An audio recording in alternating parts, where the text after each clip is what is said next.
갑자기 경찰 조사 받으라고 연락 오셨나요? 신고는 했는데 다음에는 어떻게 진행되는지 궁금하신가요? 형사소송 절차 전반에 대해서 설명드리려고 합니다. 안녕하세요. 법무법인 YK 김윤진 변호사입니다. 오늘은 사건 발생부터 판결 선고까지 형사소송 절차 전반에 대해서 설명드리려고 합니다.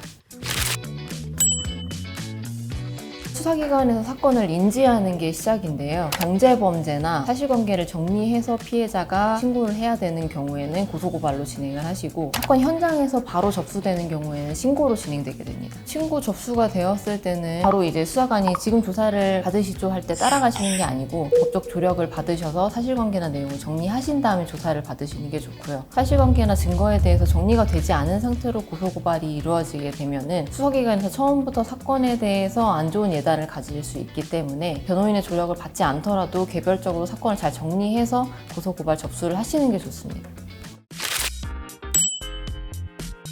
신고나 고소고발 이후에는 고소고발인 또는 신고자가 먼저 조사를 받게 되고요. 그 내용을 기반으로 수사기관이 1차적으로 사건 검토를 한 뒤에 피의자를 소환해서 조사를 하게 됩니다. 상호 간에 의견 다툼이 있다고 하면은 피해자나 고소고발인 그리고 상대방은 가해자겠죠. 가해자를 동시에 불러서 조사를 하기도 하고 거짓말 탐지기 조사 등을 진행하기도 합니다. 당연히 어떤 사건으로 입건이 돼서 조사를 받는지를 미리 확인하셔야 되고요. 고소장이나 고발장이 접수된 경우에는 정보공개 포털을 통해서 확인하실 수 있고, 신고가 접수된 경우에는 담당 수사관한테 전화하셔가지고 혹시 어떤 사실로 신고가 접수가 됐는지 확인해 달라고 하면 구체적인 내용까지는 아니더라도 대략적인 범죄 사실 정도는 확인해 줍니다.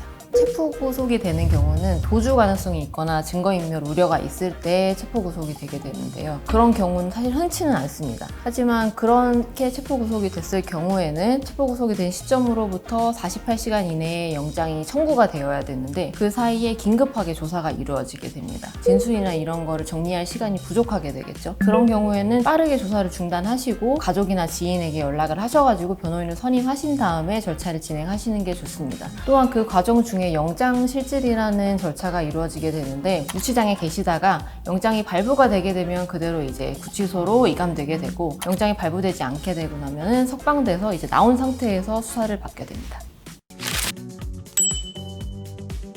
수사가 다 종료가 되고 나면 송치 또는 불송치 결정을 내리게 되고, 송치가 되면 검찰로 사건이 이관이 되게 됩니다. 검찰에 가서 조사를 받는 경우도 있나요? 라고 물어보시는데 그런 경우는 많지는 않고요. 제가 안 된다고 하면 혐의 없음, 증거가 불충분하다, 증거 불충분으로 불기소 처분이 되는 경우도 있습니다. 혐의가 인정된다는 것을 전제로 경미한 벌금형의 범죄의 경우에는 약식 기소가 되고, 그 이외의 경우에는 정식 재판으로 정식 기소가 되고요. 혐의는 인정되지만 이번에는 조건부로 기소를 하지 않겠다라는 경우에는 조건부 기소유예가 있고, 이거 정도는 기소를 하지 않고 넘겨도 되겠다 하는 경우에는 그냥 기소유예 처분을 하기도 합니다. 전과는 아니지만 수사기록에는 남게 됩니다. 그래서 나중에 공종범죄가 아니더라도 송치가 되어서 검찰에 사건이 진행되게 되면은 기소유예된 범죄가 다시 기소될 수도 있고, 이후에 발생한 범죄에 대해서 가중되는 경우도 있죠.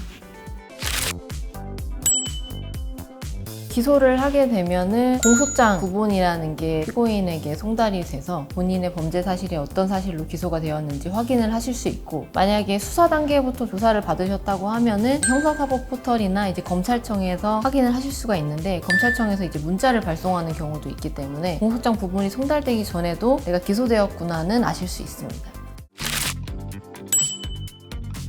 그 이후에는 공판기일이 진행됩니다. 대부분의 절차 관련된 부분, 그리고 이제 변소 취지, 변호인이 전부 진술을 하게 되고요. 다만 이제 최종적으로 피고인의 의사 확인이 필요한 공소 사실을 인정하는지, 개별적 사실관계에 대해서 최종적으로 진술할 부분이 있는지 정도는 피고인에게 확인을 하게 됩니다. 다만 이제 피고인 신문이라는 절차를 진행하게 되면 변호인뿐만 아니라 검사나 판사도 피고인에게 질문을 하게 되기 때문에 피고인 스스로 개별 질문에 대해서 답변을 하셔야 됩니다.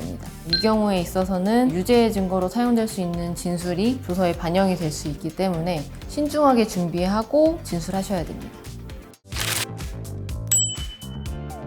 변론이 종결되고 나면 선고기일이 지정이 되고 만약에 합의에 이르지 못하였다고 하면은 공탁 등의 절차를 진행하기도 하고요. 그러고 나면 이제 선고기일에 선고가 이루어지게 되는데 피고인이 직접 출석하셔가지고 선고를 청취하셔야 됩니다. 간혹 약식재판에서 정식재판 청구를 한 경우에는 피고인이 굳이 출석하지 않아도 된다라고 판사님이 안내하시는 경우도 있는데 그 경우에도 판결문이 송달된 날이 아니고 판결 선고일부터 7일 내에 항소를 하셔야 되기 때문에 무조건 판결 선고일에 그 결과를 확인하시는 게 중요합니다. 판결은 대부분 아시는 벌금형, 징역형 등이 있고요. 징역형도 크게는 두 종류로 나눌 수 있습니다. 아예 바로 집행이 되는 실형이 있을 수가 있고 집행을 당분간 유예하는 집행유예가 있습니다. 예를 들어서 징역 1년에 집행유예 2년에 처한다라고 하면 징역 1년을 너에게 선고하지만 2년 동안 아무런 문제 없이 생활을 하면 이 집행을 하지 않겠다라는 의미거든요. 만약에 집행유예 기간 중에 범죄를 범하시게 될 경우에는 집행유예가 취소가 되고요. 그 앞에 집행유예 되어 있던 징역형을 사셔야 됩니다. 다른 범죄로 기소가 돼서 그 부분에 있어서도 징역형이 나오게 된다고 하면은 두 형을 같이 합쳐서 사셔야 되는 거죠.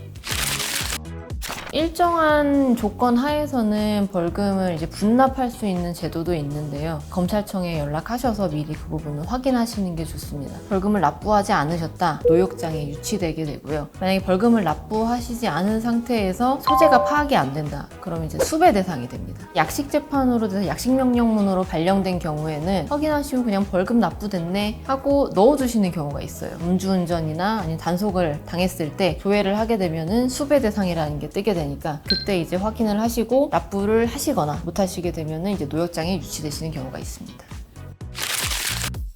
스스로 진행을 해보시다가 조금 문제가 생긴 것 같을 때 변호사를 선임하시는 분들이 계세요. 저는 반대로 바꾸시라고 추천드리고 싶습니다. 일단 진술이 되고 나면은 회수할 수가 없는 것이기 때문에 잘못된 진술을 고치는데 수많은 진술과 설명과 증거가 필요하게 됩니다. 그렇기 때문에 처음에는 좀 조력을 받으시는 걸 추천드립니다.